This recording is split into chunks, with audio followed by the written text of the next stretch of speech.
Bismillahirrahmanirrahim. Assalamualaikum warahmatullahi wabarakatuh. Alhamdulillah rabbil alamin.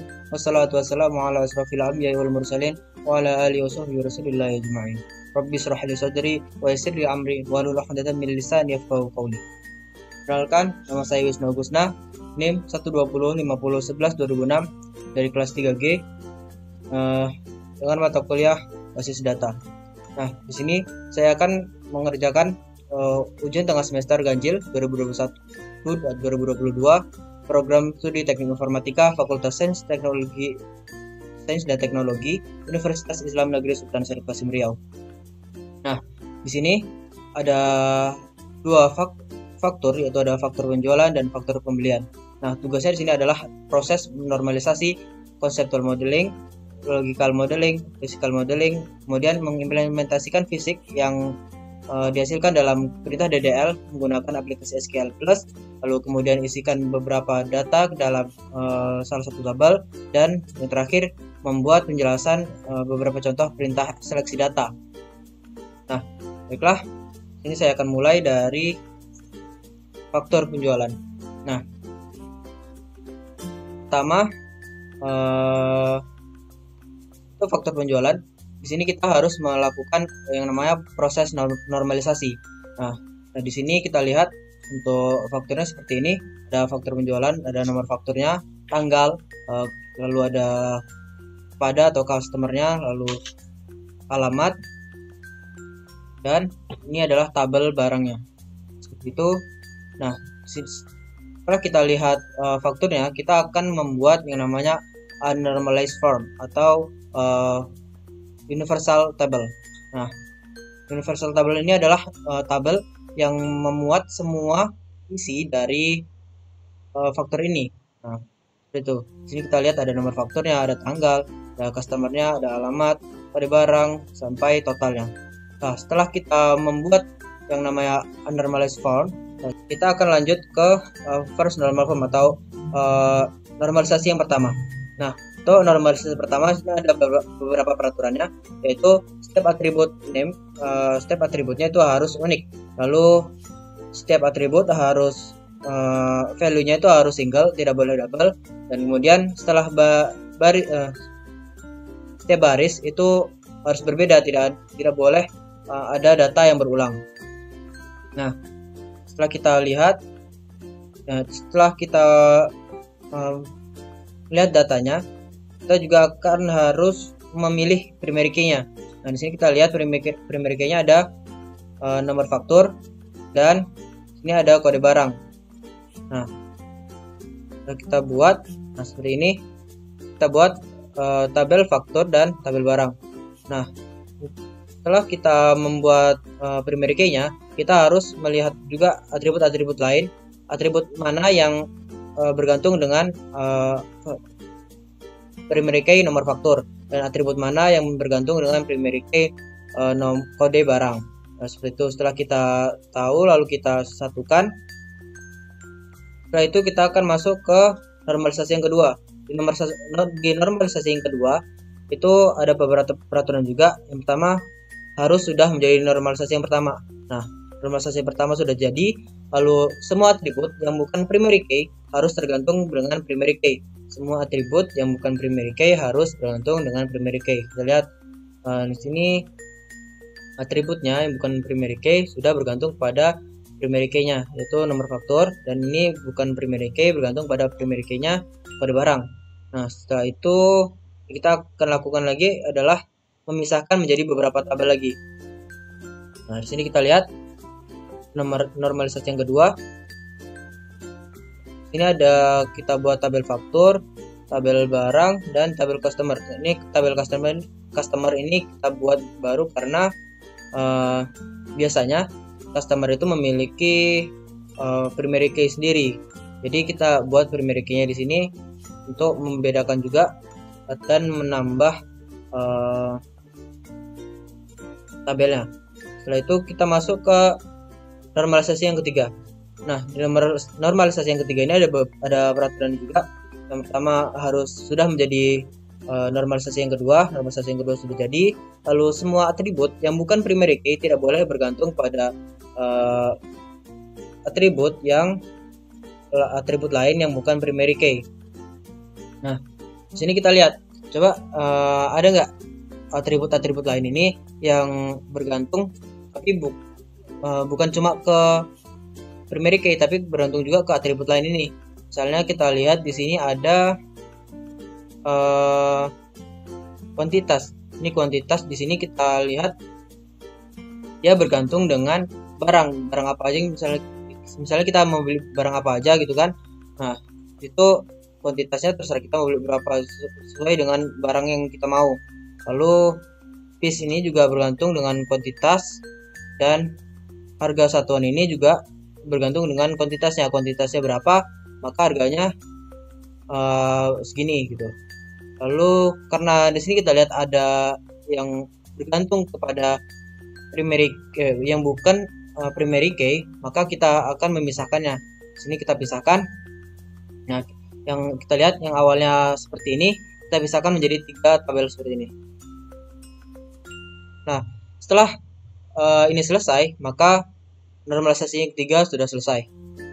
Nah, setelah itu kita akan lihat untuk faktor pembelian. Nah, untuk faktor pembelian ini sama saja seperti faktor penjualan yang tadi. Nah, di sini kita akan melakukan normalize form juga. Kita buat tabel-tabelnya. Kita kondisikan seperti ini. Jika sudah menjadi tabel seperti ini, lalu kita masuk ke normalisasi yang pertama. Kita harus memilih primary key. Jadi kita sudah memilihnya juga, yaitu tabel faktor dan nomor faktor dan kode barang. Itu untuk primary key-nya juga. Lalu setelah itu kita masuk lagi ke normalisasi yang kedua. Ini tadi kita harus memisahkan menjadi beberapa tabel. Lalu kita pisahkan lagi yang kita rasa bisa memiliki primary key sendiri, atau bisa juga memiliki foreign key, guys. Nah, seperti ini. Setelah kita pisahkan lagi, kita lihat lagi untuk normalisasi yang ketiga. Normalisasi yang ketiga tadi adalah tidak boleh ada atribut lain yang bergantung pada atribut lainnya kecuali primary key gitu. Nah, setelah itu kita lihat dan kita buat ternyata ada yang bergantung dengan atribut lain seperti ini, nama barang dan tabel kuantitas ini. Nah, setelah kita membuat normal form atau normalisasi yang ketiga, kita bisa langsung menuju ke aplikasi Oracle SQL Developer Data Modeler. Ini kita akan membuat model logika untuk normalisasi yang sudah kita buat tadi. Jadi kita buat, misalnya sini kita tambahkan dulu. Pertama kita tambahkan. Nah, ini kita lihat untuk ininya. Pertama ada tabel faktur. Kita buat faktur.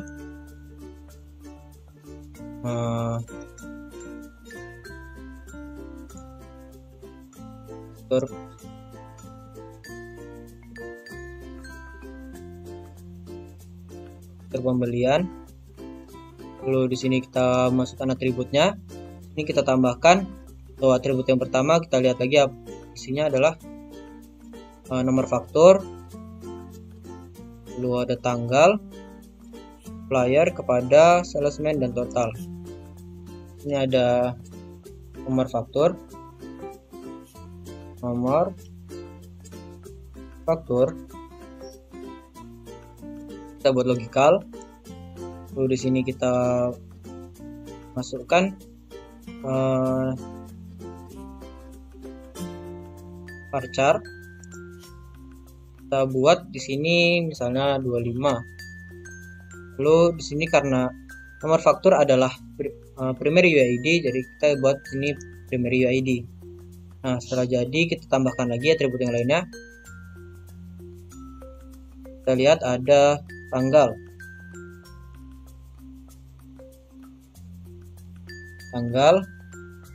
Ini logikal. Lalu kita sini cari yang nama, kalau untuk tanggal itu dia kita buat date. Dan ini mandatory. Mandatory artinya adalah harus diisi. Lalu kita tambahkan lagi. Supplier.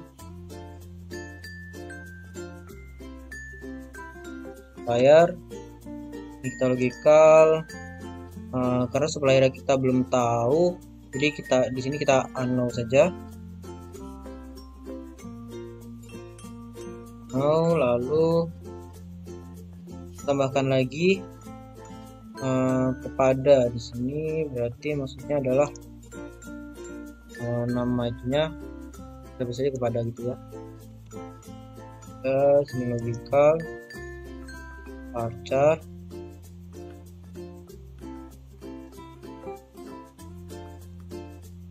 Sini kita buat misalnya 20 mandatory. Kita tambahkan lagi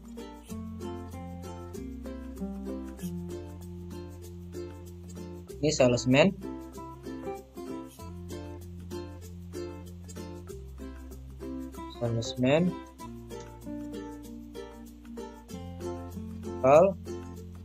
Ini kita masukkan lagi varchar mandatory. Ini kita buat 20 juga. Dan terakhir kita tambahkan adalah total. Apalagi total. Total di sini karena total itu biasanya bisa dihitung kan, bisa dijumlahkan, berarti kita masukkan di sini integer. Nah, ini mandatory. Setelah itu setelah jadi seperti ini kita oke kan. Nah, dia akan menjadi sebuah entitas baru dengan atribut-atributnya. Baiklah, untuk mempersingkat waktu, saya akan skip bagian ini. Nah, baiklah, di sini kita lihat saya sudah membuat beberapa entitas, dan di sini entitas ini sudah sesuai dengan normalisasi yang kita buat ini. Yang kita ada normalisasi untuk faktor pembelian dan normalisasi untuk faktor penjualan. Ini kita lihat ini untuk faktor penjualan dan ini untuk faktor pembelian. Setelah kita membuat seperti ini, kita akan membuat relasinya. Nah, kita lihat di sini ada toko. Sini satu toko itu bisa melakukan banyak transaksi penjualan. Jadi di sini kita buat one to many.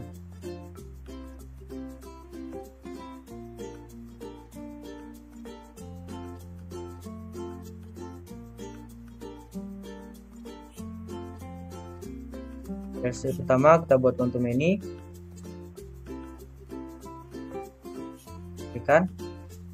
Lalu, nah, baiklah kita lihat di sini ada faktor penjualan dan barang yang dijual.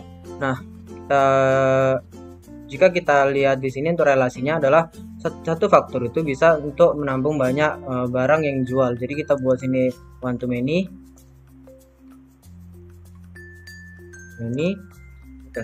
Nah, di sini kita juga lihat untuk relasi dari barang yang dijual dan customer. Setiap barang itu hanya bisa dibeli oleh satu customer dan satu customer itu bisa membeli banyak barang. Itu kita buat di sini one to many juga dari customer ke barang yang dijual. Setelah itu untuk dari toko ke nama barang yang dijual. Ini satu toko itu bisa mempunyai banyak barang yang dijual, tapi banyak barang dijual itu bisa juga hanya di satu toko. Jadi kita lihat ini one to many dari toko ke barang yang dijual.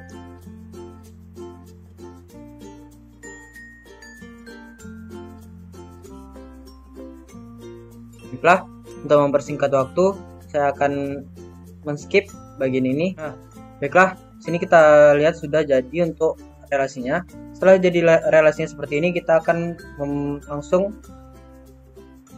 mengengineer-nya menjadi bentuk fisik atau physical model dari entitas tersebut nih. Kita engineer. Nah, baiklah, ini adalah model fisik dari entitas yang kita buat dengan relasi-relasinya. Nah, setelah kita membuat model fisiknya, selanjutnya kita akan mengimplementasikan model fisik yang telah kita buat ini ke dalam perintah DDL menggunakan aplikasi SQL+. Nah, caranya adalah pertama ini kita cari dulu run SQL command line ini. Kalau tidak ada di situ, bisa teman-teman ketik manual. Ini kita bagi saja. Nah, ini. Oke, sini kita lihat. Yang pertama yang harus kita lakukan adalah kita konekkan dulu.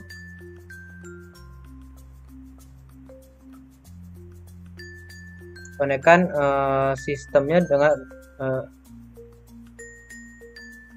kita konekkan dulu sistemnya.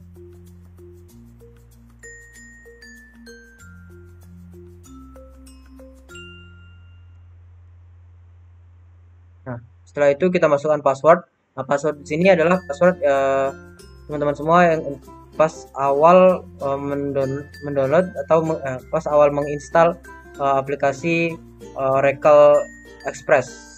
Oke. Ini kita masukkan.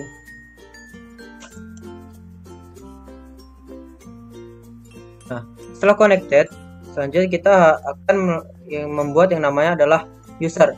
Nah, sini cara membuatnya adalah kita ketik create user. Nah, di sini usernya serah buat apa aja. Di sini saya akan membuat yang namanya adalah UTS seperti itu. Lalu kita identify.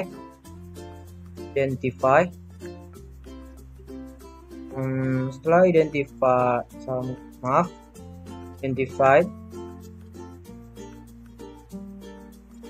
by. Nah, di sini kita ketikkan juga kata sandi atau apa saja untuk yang dibutuhkan untuk mengakses SQL kita ini. Lalu misalnya sini kita buat 1 2 3 saja. Lalu dari sini kita di akhir itu harusnya kita tambahkan dengan namanya titik koma. Nah, setelah kita tambahkan maka user sudah terbuat. Setelah kita membuat usernya, kita lanjut untuk membuat grant. Grant di sini adalah gunanya untuk memberikan akses kita ke dalam SQL ini. Di sini kita akan meminta akses untuk connect, resource, dan DBA. Oke, kita grant connect, lalu resource dan DBA to UTS ke usernya. Kita akses ke usernya. Oke, setelah itu kita enter. Nah, grant success. Setelah kita berhasil meminta akses, kita akan membuat sini kita akan membuat tabel. Nah, tabel sini kita ambil untuk tabelnya kita akan mengambil dari sini. Ini kita akan membuat tabel customer saja. Mudah. Ini cara membuat tabel adalah kita klik create table, salah. Lalu di sini kita masukkan nama tabelnya. Ini misalnya kita masukkan customer. Setelah itu kita buka kurung, kita enter. Ini kita masukkan di dalam customer ini. Tabel customer ini ada apa aja isinya? Misalnya di sini kita masukkan ada ID.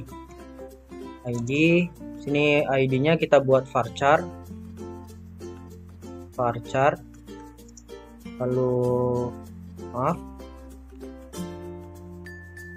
varchar ini lengthnya adalah misalnya kita buat 10 misalnya, lalu kita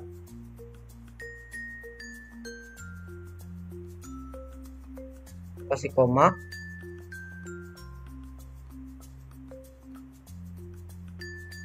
enter, lalu kita masukkan lagi namanya. Di sini misalnya kita kasih nama dari customer tersebut, namanya adalah nama, terus ini kita buat varchar lagi, varchar ini kita buat 20 misalnya, lalu kita enter. Setelah kita buat itu, kita tambahkan lagi misalnya alamat, sesuai di sini kan alamat, alamat. Di sini kita buat varchar, ini 240 atau alamat panjang itu kan. Setelah itu kita enter. Nah, sini kita pilih primary key-nya. Primary key-nya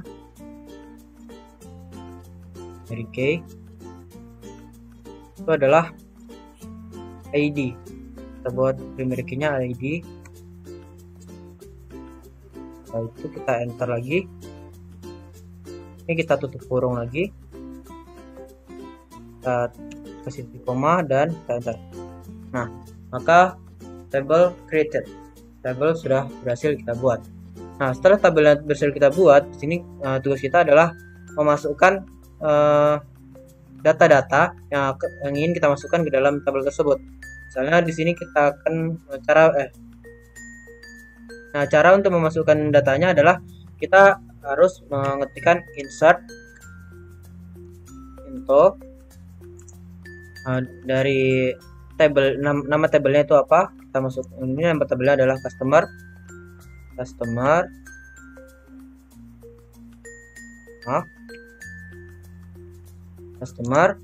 lalu masukkan values,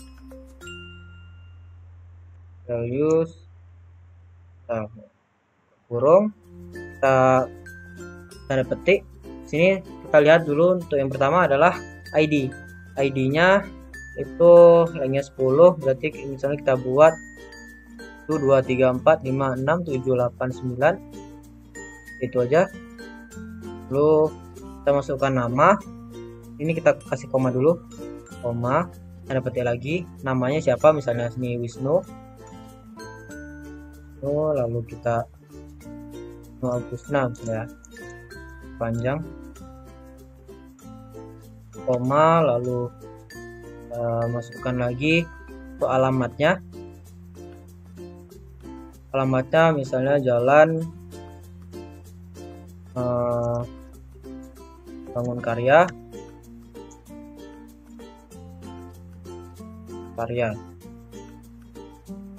lalu kita tutup kurung, koma, enter. Nah, dia sudah membuat dia sudah mengisi tabel tersebut dengan data-data ini. Berarti jika sudah seperti ini, kita bisa menambahkan lagi, atau kita bisa juga mengeluarkan, atau bisa juga menampilkan hasil dari tabel yang sudah kita buat. Cara untuk menampilkannya adalah kita ketik select, ini kita bintang, lalu setelah itu kita ketik from dari customer. Nah, di sini kan customer,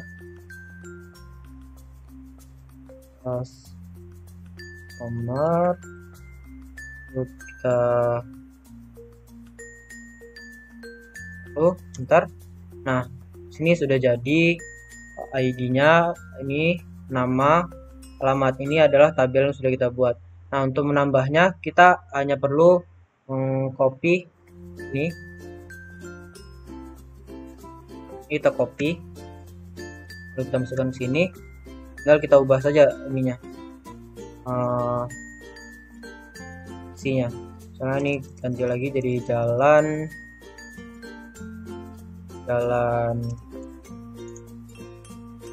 Sudirman,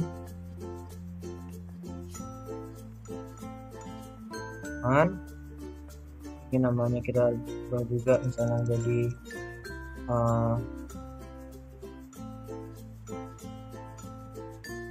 Hari Syahputra.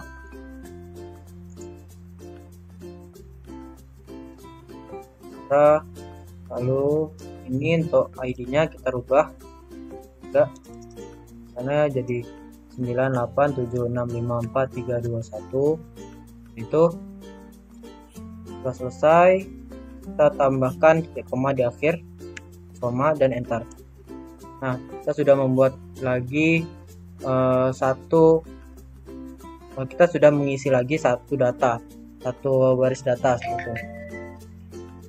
Setelah itu kita bisa coba isi lagi, kita buatkan. Ini kita masukkan jalannya, jalan Pepaya misalnya, Pepaya ini kan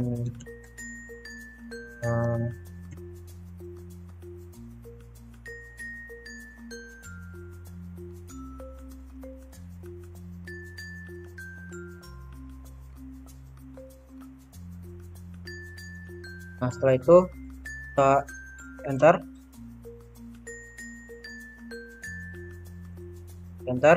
Nah, sini kita sudah memiliki 3 data.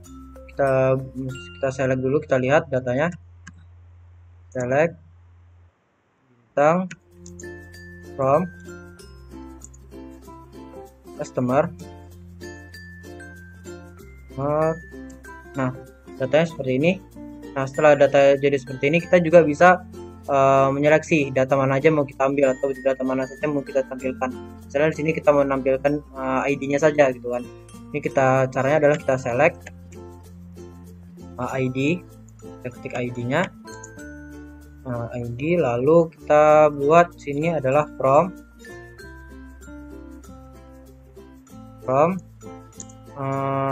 customer. Tuh, nah itu ID-nya keluar. Lalu misalnya nama dan alamat kita mau select juga, select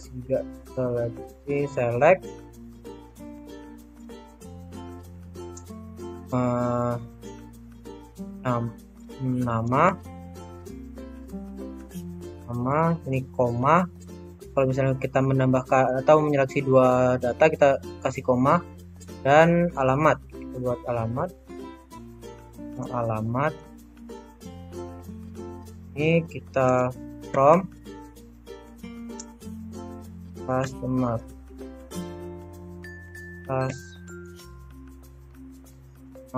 koma, dan sini kita lihat juga ada kesalahan untuk selectnya. Select, nah seperti ini. Oke, enter. Nah, dia akan menyeleksi seperti ini. Dan mungkin ini dapat saya sampaikan. Kurang dan lebihnya saya mohon maaf. Saya akhiri. Wassalamualaikum warahmatullahi wabarakatuh.